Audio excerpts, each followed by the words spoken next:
The Drum Candy podcast is brought to you by Drum Factory Direct. Welcome into episode 6 of season 4 of the Drum Candy podcast. This is your host, Mike Dawson, coming to you from Drum Factory Direct in Pittsburgh, Pennsylvania. This week we have part 2 of my interview with the legendary engineer and studio owner, John McBride. This week we are continuing right where we left off last week with my interview with John, and John is the owner of Blackbird Studio in Nashville, Tennessee, and the founder of the Blackbird Academy, which is an incredible website, subscription-based website, where you can take courses and behind-the-scenes footage and check out some interviews with legendary musicians and artists and producers. It's a really fantastic resource. So go over to theblackbirdacademy.com to check that out. Now let's get right to it with my conversation with John McBride. And, do you do that as an engineer? Do you like every once in a while, like I'm going to try a totally different setup for this session? Yes, I'll do that. And is it inspiring as you end up going down the wrong path? I mean, what happens? You know, what'll usually happen is if I do a different mic setup on a kit, you know, to me, there's no better bass drum mic than an RCA 44, an old ribbon mic. I swear to God, that thing has to record 10 cycles. I mean, it's unbelievable. But the key is, you know, I'm usually 10 to 12 inches away from the head. I don't put it in front of, if there's a hole in the front head, I don't put it in front of that because you don't want wind hitting a ribbon because it can, you know, destroy the ribbon. So what I'll do is I'll have it 10 to 12 inches off on the left side if you're facing it, if the hole's on the right side. And you cut some 200 cycles and boost some 50. And to me, and I'm talking 6, 8 dB, you know, of boost and cut flat on the top end. And I hear that sound and I go, if I looked up bass drum sound in the dictionary, this is what I should hear. Okay. Because, especially when it's like a 50s round badge, 22-inch, 3-ply, you know, bass drum. That, to me, the Gretsch round badge from the 1950s that are 3-ply. And these are things you learn as you do it, you know? When I opened Blackbird, believe it or not, Vinny Caliuto was one of the first people in here. And I had gotten to know him a little bit because he was here a couple of weeks. And so I went to him towards the end of this session. I go, Vinny, what drums would I have to where you wouldn't even worry about bringing a kit? You know, John, some old Gretsch round badges. Okay, well, I didn't know shit about Gretsch round badges. Now I do. And, you know, the 60s are 6-ply, and they have a sound, too. They're great. Different than the 50s that are 3-ply. But the 50s 22-inch Gretsch round badge bass drum, if I had a desert island bass drum, that's it, you know? I love their toms, too. What about snare drum? Is there like your Webster's Dictionary snare drum sound? You know, maybe the closest thing to it might be a Black Beauty, maybe. If I was going to start in the neighborhood, a Black Beauty is going to be in that neighborhood. Although we have like a 1917 standard snare that ended up becoming the Black Beauty. It's got magic to it. I'm so gear queer, it's ridiculous. You know, I love having either processing stuff or instruments or drums. We have 160 snare drums sitting on this big rack of stuff. And we'll have, on a typical session, we may use 4 or 5 different snare drums, depending on the song. You know, these players are so great and so advanced. They think we've actually set up 3 different kits in the tracking room, and the drummer would go from kit to kit to kit. Partly because that drummer already knew these songs and he knew what was right for each one, at least from a drummer's mentality point of view. And let me tell you, I understood it every time we changed to a different kit. Because some things are aggressive, some things are just, more laid back. Some things are not angry, and some things are angry. And in drums, there's no instrument that's going to influence what type of music you're doing than the drum sound. Drums are such an important part of the recording process. Because, if you're doing a jazz record, you're not going to get a big bombastic double bass drum, 14 toms, 25 cymbals, you're not going to do that. Or you'll hit very little of it. Yeah. But, anyway, it's just that when people understand and they've done this long enough and they become, for lack of a better word, a master of their craft, then pay attention, because this is a school lesson right here, when you're on that session.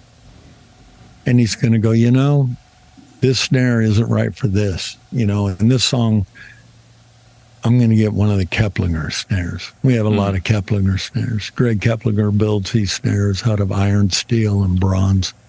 Stamped on the inside of every one is not fragile. Yeah, not your jazz drum. No. But you could jack up your bus, get a flat tire, and put that snare drum underneath there to hold the bus up, and it would. But, well, don't try that. Just Greg's anyway, listening like, I'll never give him another drum. I think the unofficial slogan of Keplinger drum snares is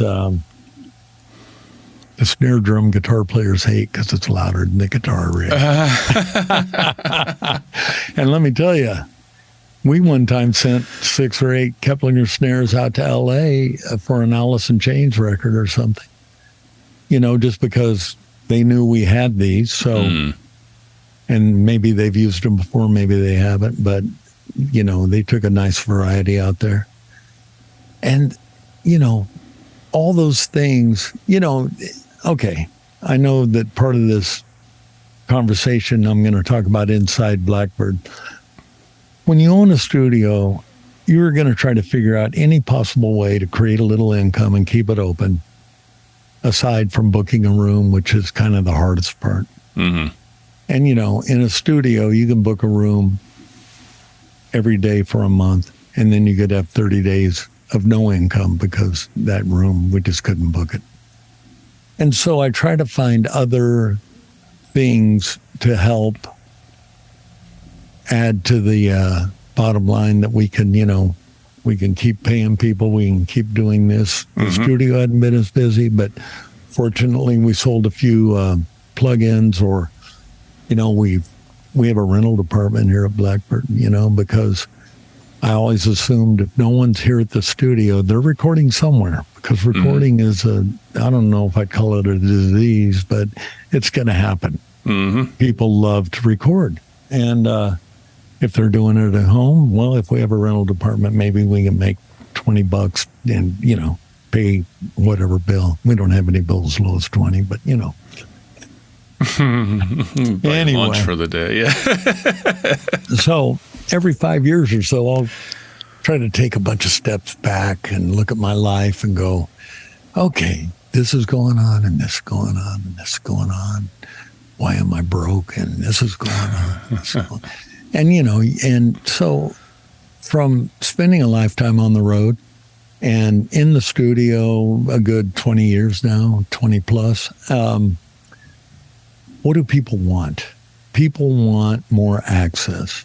And you especially see it on the road. Like front row of a show, that's cool, but I'd rather be backstage. Yep. We want to be closer to whoever's selling that ticket. And so I thought, well, I've got really great access to gear, to rooms, microphones, to players, producers, engineers, even songwriters. to other artists, to record labels, to PROs, to management companies, to booking agencies.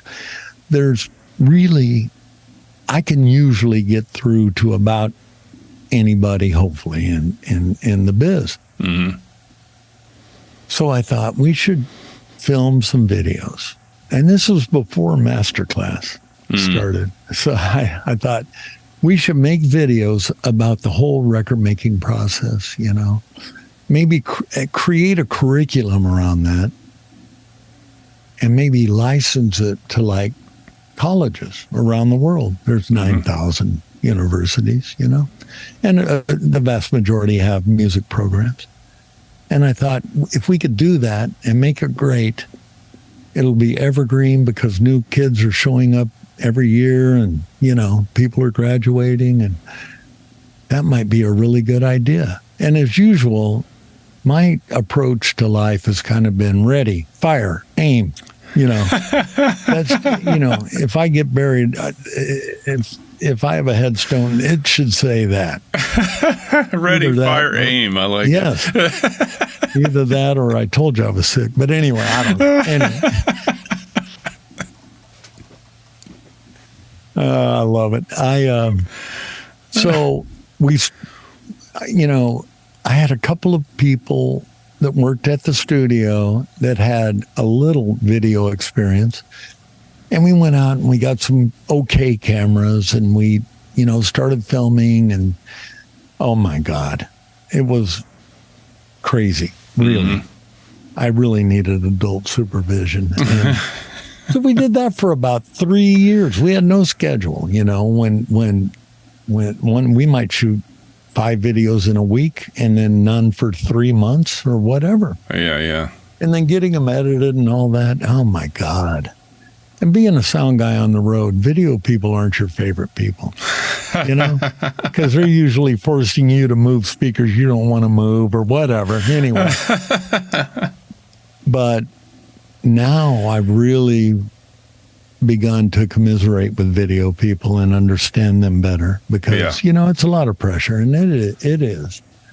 But anyway, a couple of years ago, okay, for 2 or 3 years, everyone around me was going, Masterclass had come out after we'd been doing this, and they're going, do a subscription, don't do this curriculum thing, you know.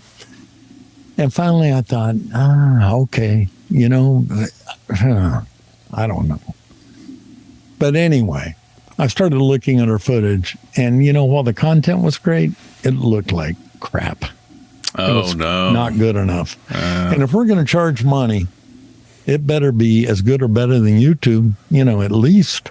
Yeah. So as usual, I kind of go all or none, you know. So I go borrow more money, as always. I have an extremely high tolerance for risk. I don't know. I don't want to say it's a blessing, but I don't want to say it's a curse either. But so then we went out and we bought a bunch of red cameras, you know, and we're shooting everything in 6K now. And we bought cool lights and a jib and a dolly track, and, you know, and I've started to actually learn a couple of video vocabulary words now, you know, like, you know, when it comes to lighting and stuff. Lighting people are either slightly above or slightly below my second hate. You know, I mean, video people were the worst. Lighting people were the second worst on the road. The set carps we love. The audio people, of course, we love. And our jaded audio engineer. Yes.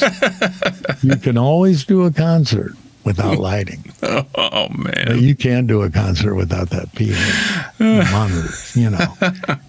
That's why we're more important, even though video people make more money than all of us, but whatever. So anyway, we bought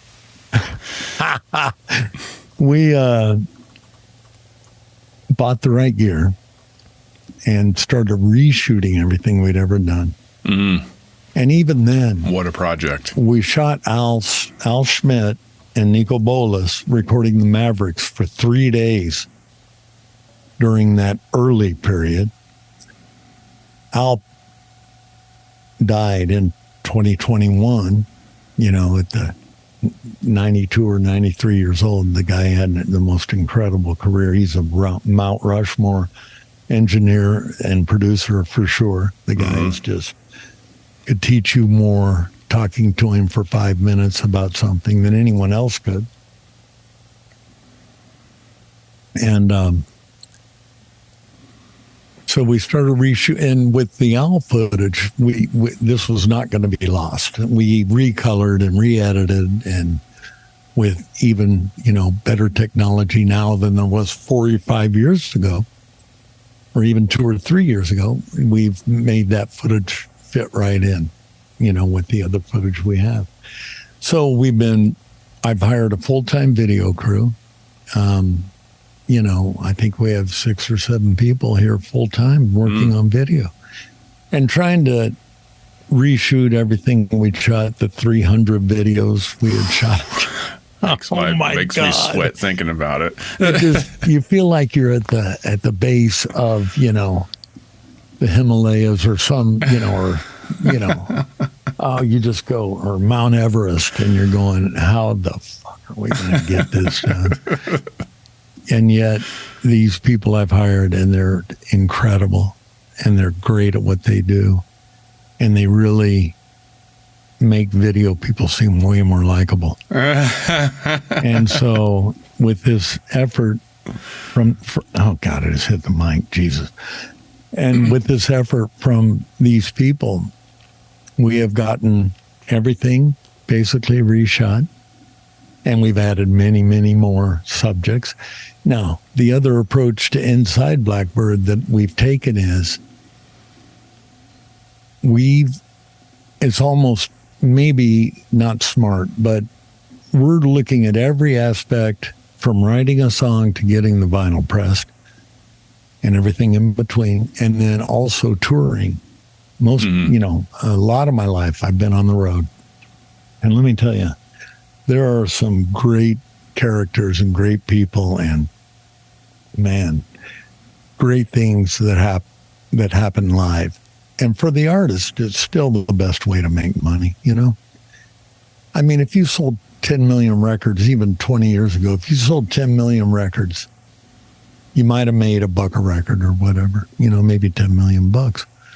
But touring, if you sold 10 million records, at that point, you could probably make $500,000 a night, and all of a sudden, you do 100 shows, and there's $50 million, and you're going to net more than 10, I promise. Mm-hmm. And so, touring has always been a great way to make a living. It's obviously you're out there promoting what you've done over your career, and the latest record, I'm sure. And you also get to find out where all the good food is around the country or even around the world, depending on your touring schedule, The way I looked at it, the times I've been to Europe on a tour, I thought, I cannot believe I'm getting paid to do this. Mm-hmm. It's unbelievable. With the Blackbird Academy, our live program, 95% of our graduates are gigging.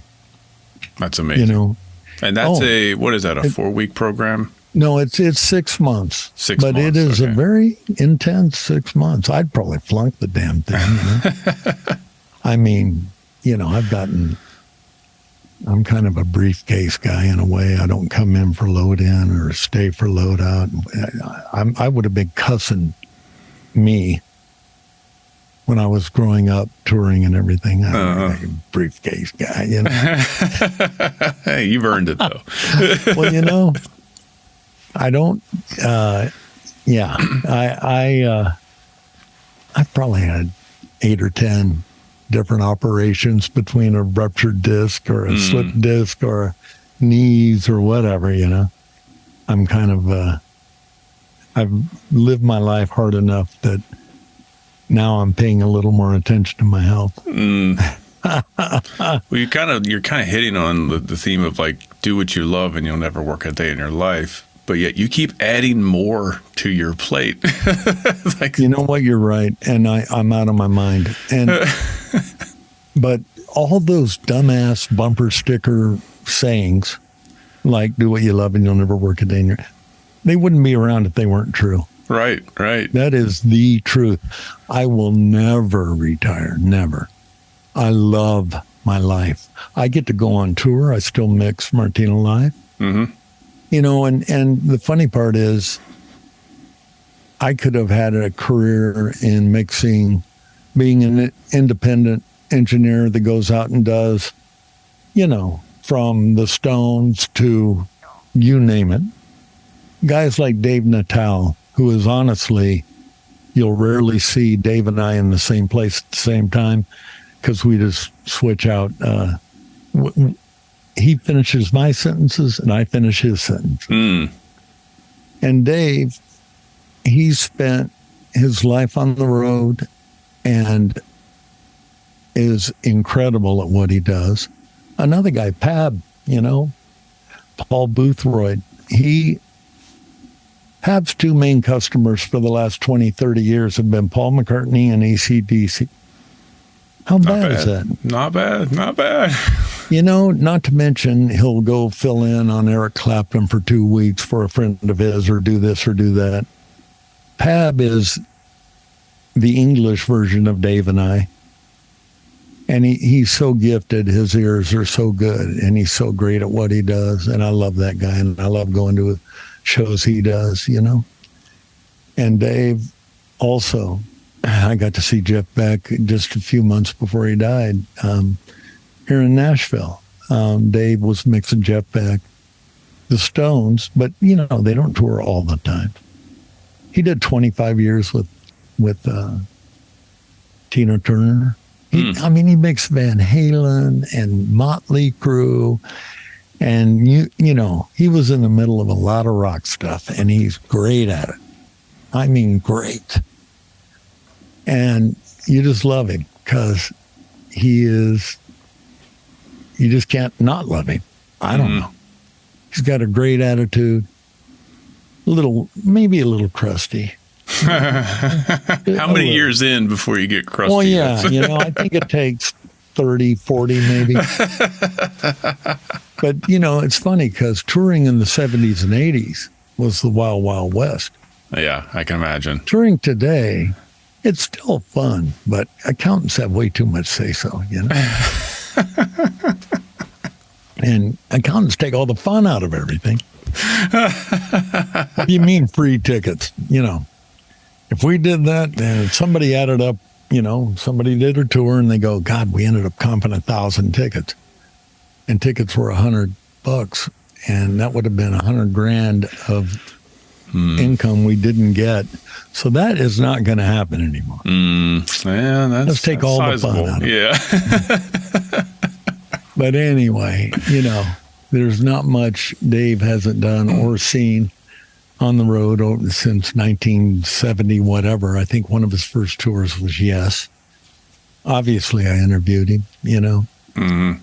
And and, you know, we have videos about motors, you know, about power, about electricity, about, you know, bus etiquette, you know.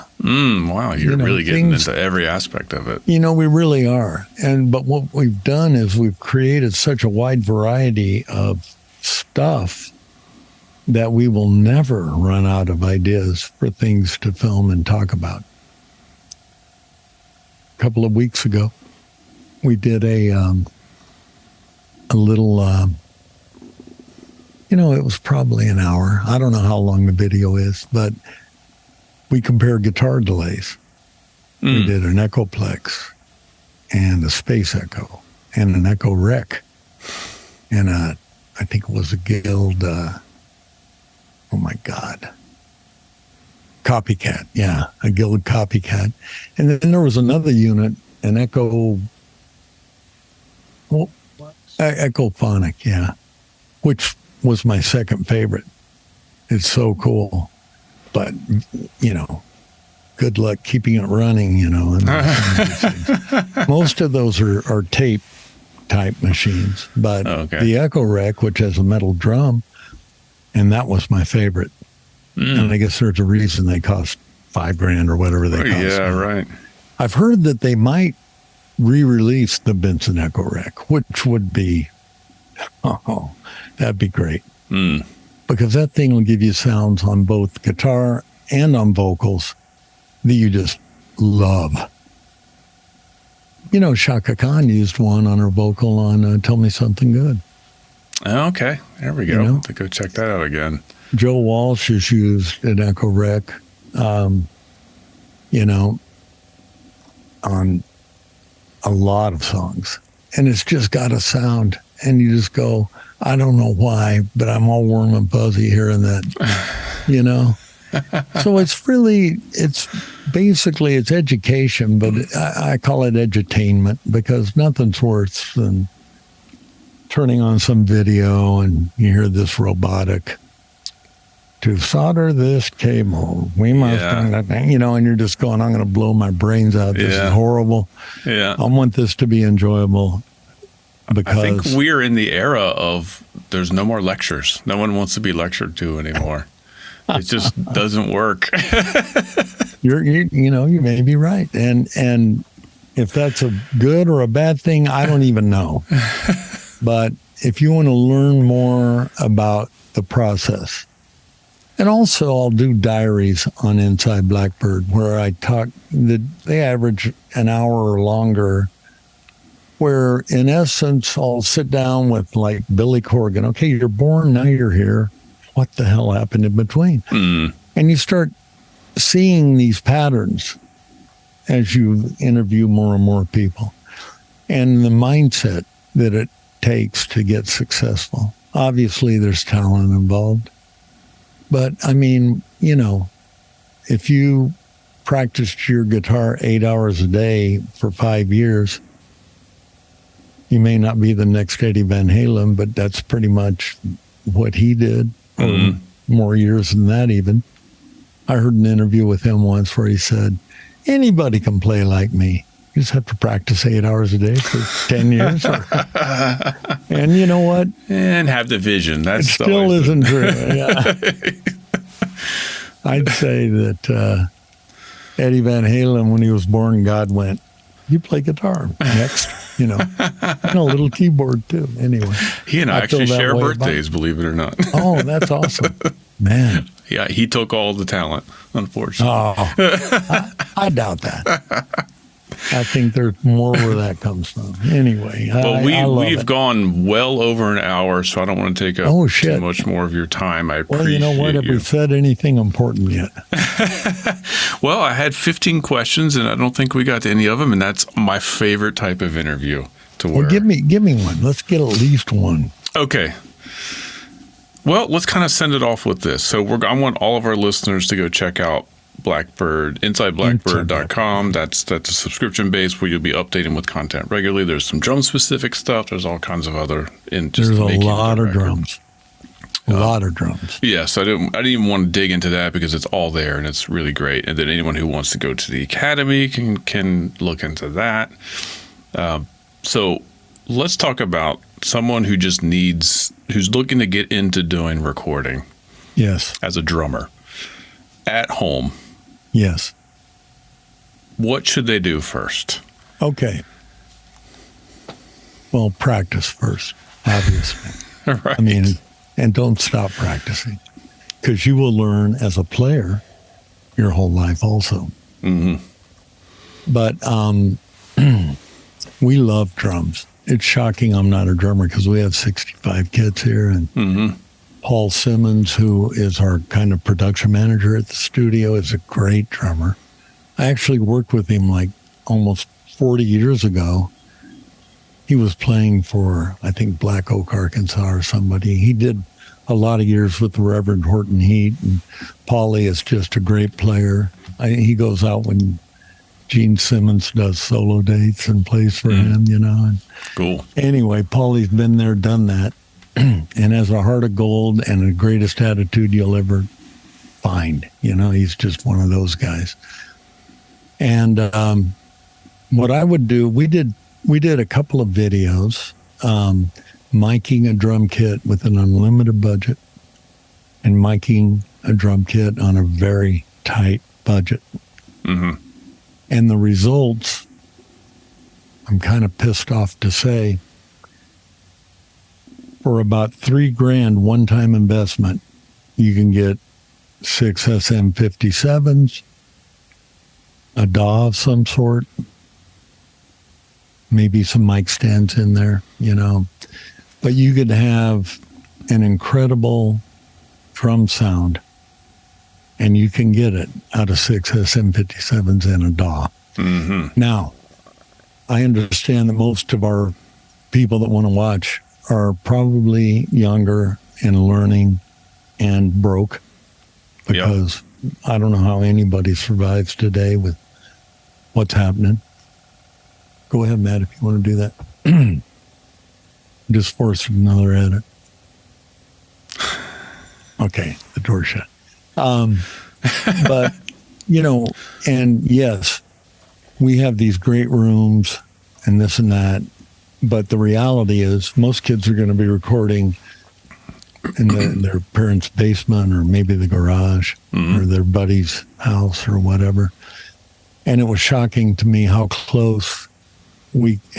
great we could get 6 SM57s through a DAW to sound. As I said, I was bothered a little bit, because we had 200-300 grand worth of mics on a kit. Of course. Going through a Neve console, and yes, you can get a more pristine or better sound out of that. Of course you can. But it's within a few percentage points of quality with the inexpensive setup. And the inexpensive setup is probably what 98% of the people that are watching this are going to use. Mm-hmm. But it can happen. First off,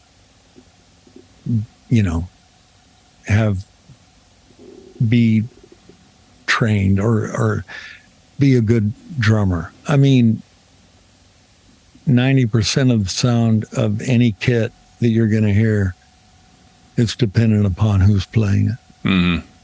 You could take 3 great drummers and put them on any kit, and as a listener, you're going to go, oh, that's obviously Vinnie Colaiuta.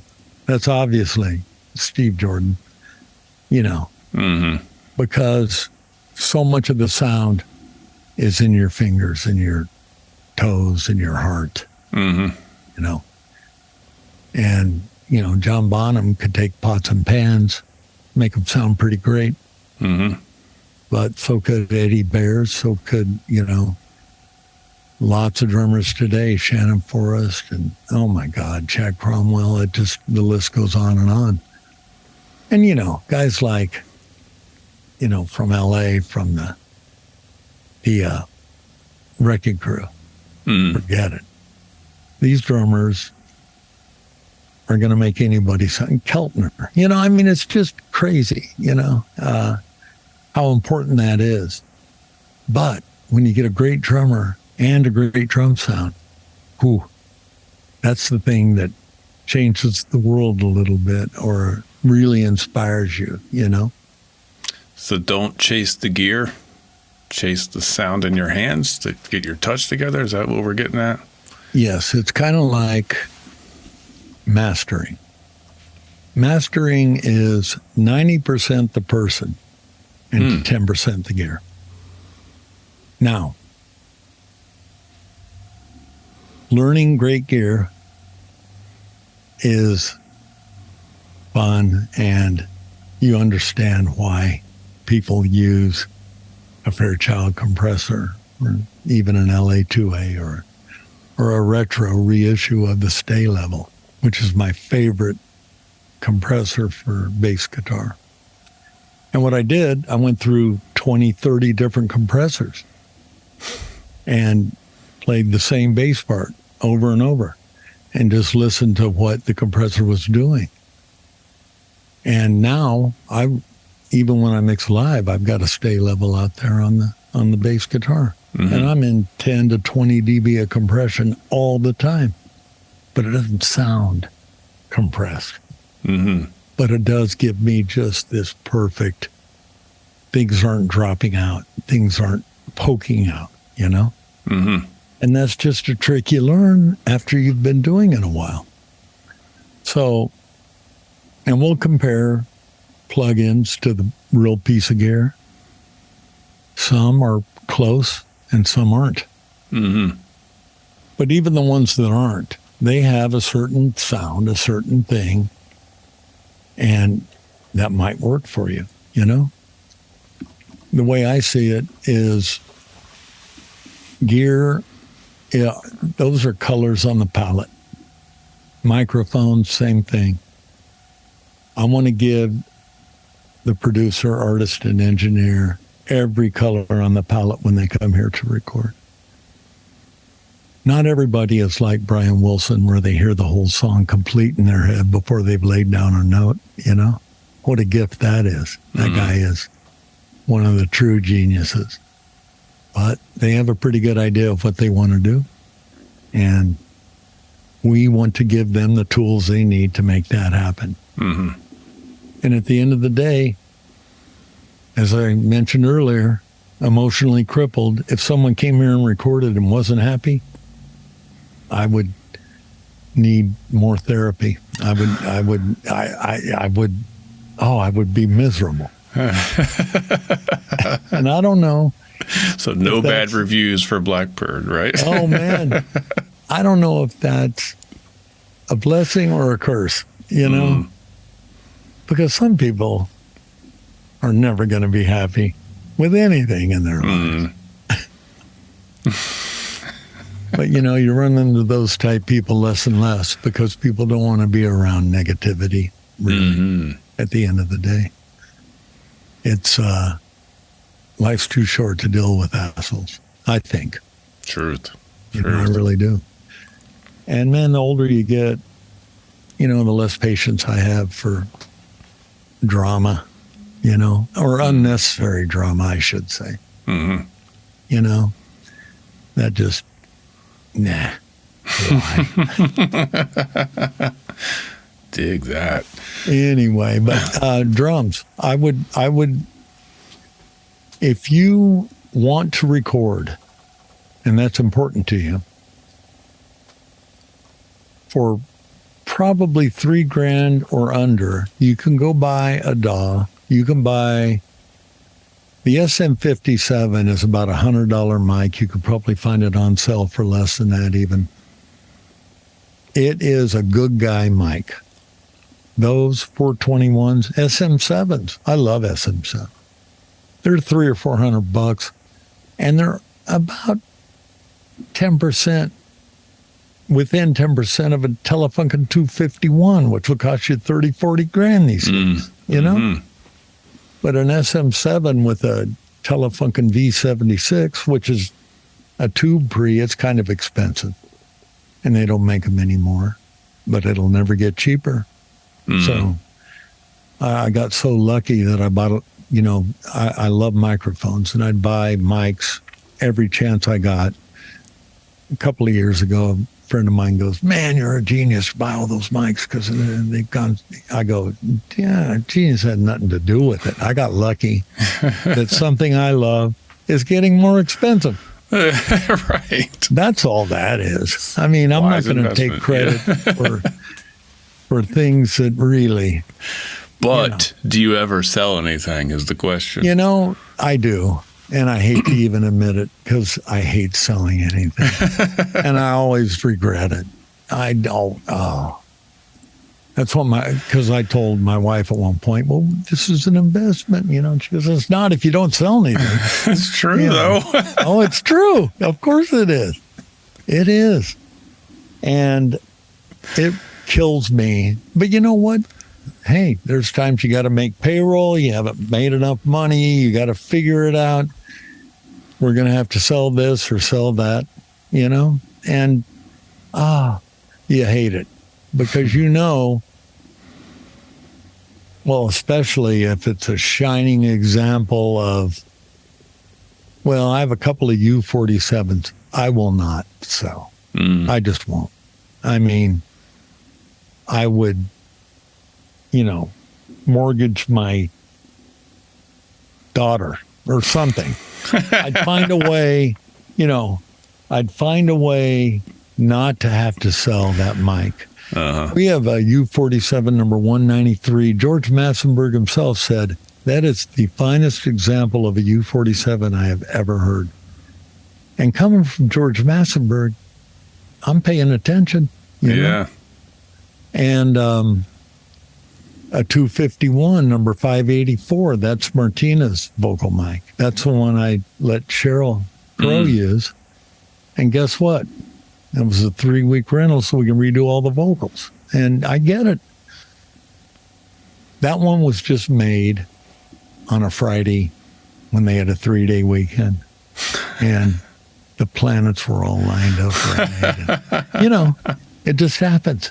Because it's an export version also. So it's got a 6072 tube instead of an AC701, which was in the Telefunken 251s that stayed in Germany. And generally speaking, the AC701 is a superior tube to the 6072. But let me tell you, that particular 251 has a 6072, and it sounds better than any 251 I've ever heard. There you go. And we got a bunch of them, and they're great. We got a bunch of 47s. They're great. Those are good guy studio mics. You know, 57 is a good guy mic, live or studio, anywhere you are. You see people do vocals on them. They've been on bass drums. They're on snares anyway. 99% of the snares you've ever heard recorded were probably an SM57. Right. And then, you know, you need those good guy mics that work in any situation, you know. The 421, you know, first Telefunken, now Sennheiser, 421. That mic is great on pretty much anything I've ever put in them. And, you know, and they're a little more expensive than a 57. You know, they're probably $350. I don't know what they cost. I should look, but. So you would put the 57s as overheads, like the whole thing. You know, we have. And guess what? Sounds good.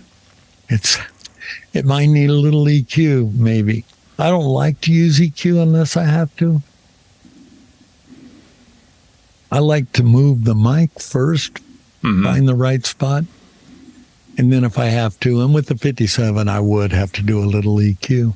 Obviously, I'd rather have C12s or KU3As, the ribbons.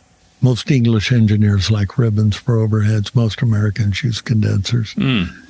I was a condenser guy forever, and now I'm kind of a ribbon guy because that KU3A to me is probably my favorite ribbon microphone of all.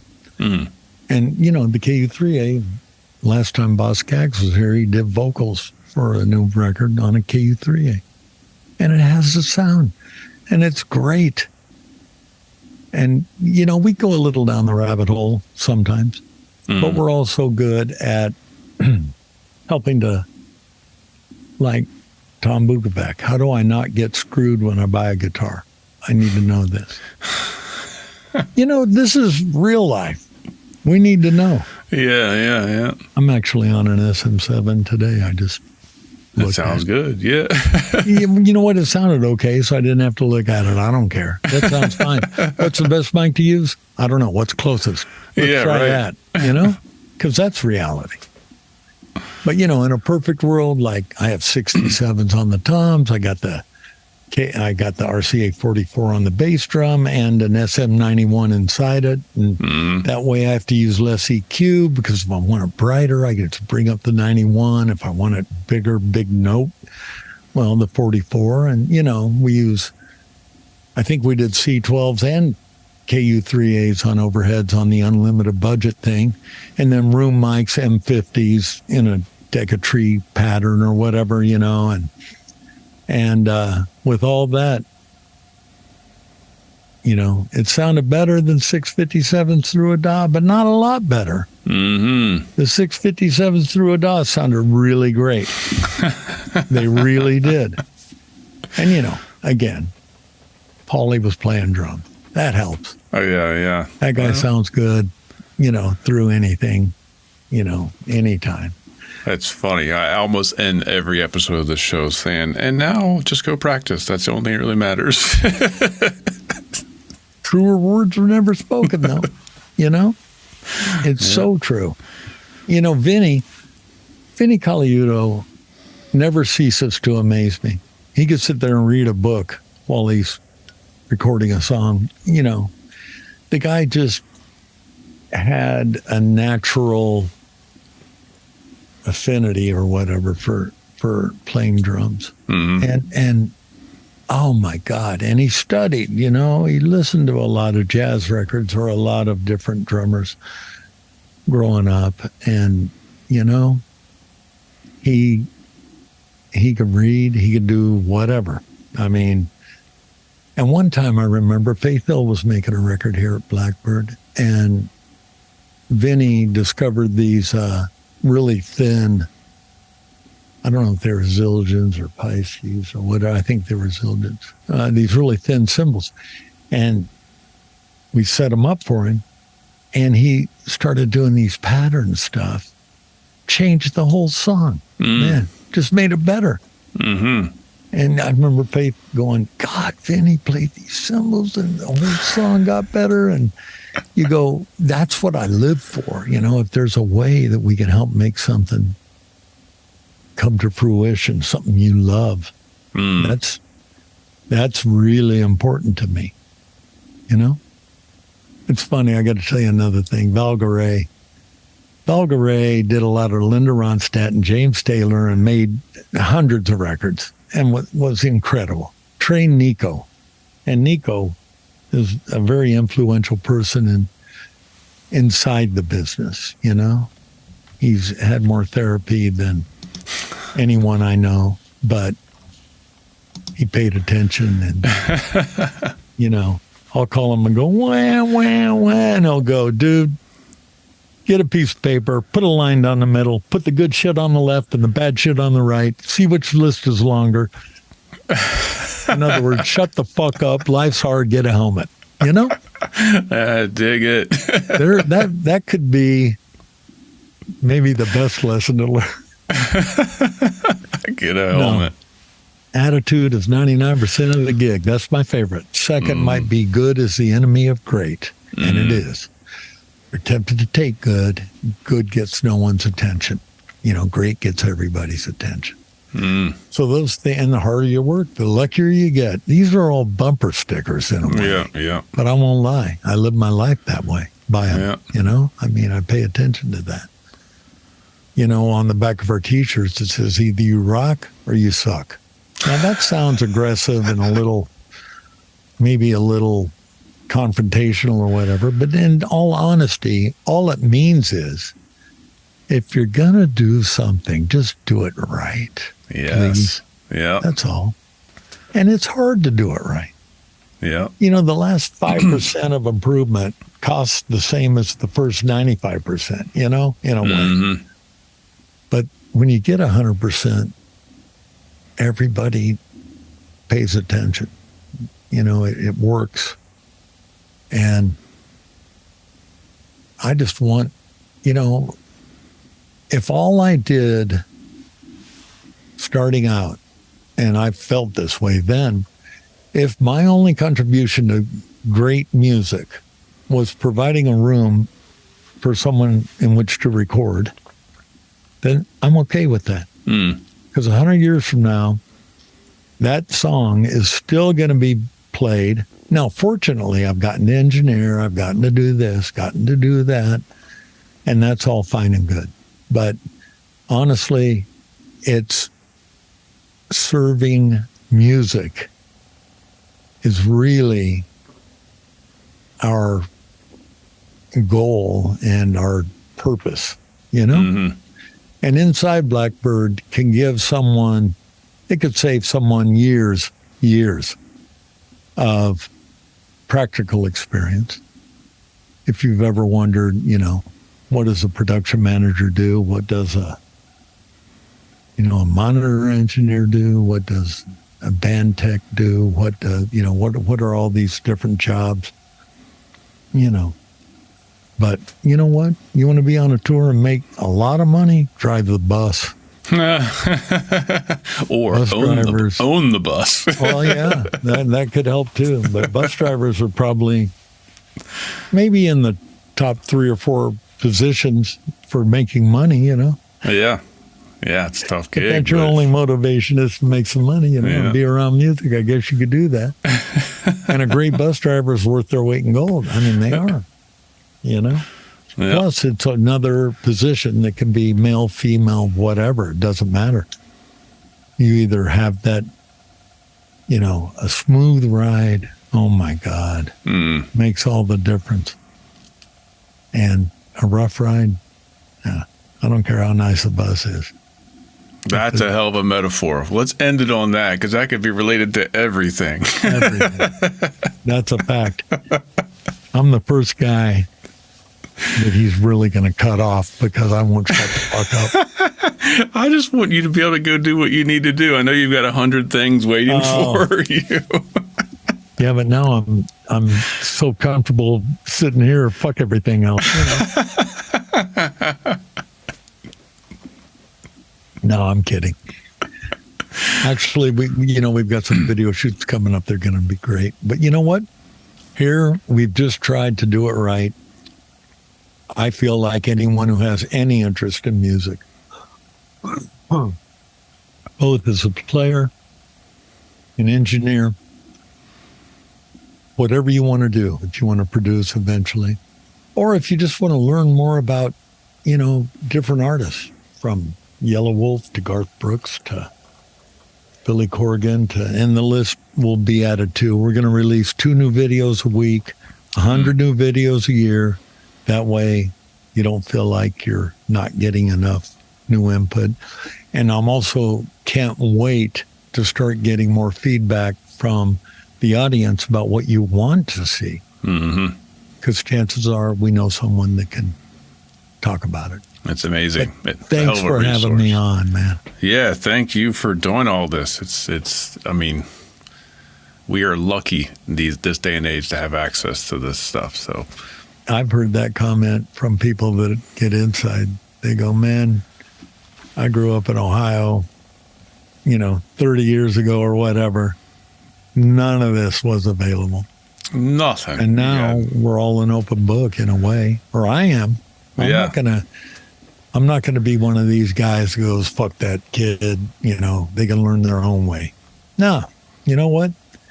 Here's what worked for me. If you like that sound, there you go. Yeah, right. It's fun. Make some art. Yeah. Yes. Because that's why we're alive, to appreciate great music and even not great music. But that part of life is important to me, the left brain or whatever you want to call it. Mm-hmm. So. Awesome. Well, I want to sign it off here. Thank you so much. Thank you. And that is it for my interview with John McBride. Special thanks to everyone at Blackbird Studio and Blackbird Academy for being so accommodating. And make sure you go to theblackbirdacademy.com to check out the site. And if you enjoy the show, give us a 5-star rating, give us a review, drop some comments, share the post with your friends. All of that does a lot to help this show rank higher, and we want every drummer around the world to be checking it out each week, so we need you to help out for that. And if you want to reach me, you can get me at drumcandypodcast@gmail.com. Make sure you're subscribed to the Drum Factory Direct YouTube channel and following us on Instagram. Other than that, go play some drums, have fun, and we'll see you next week.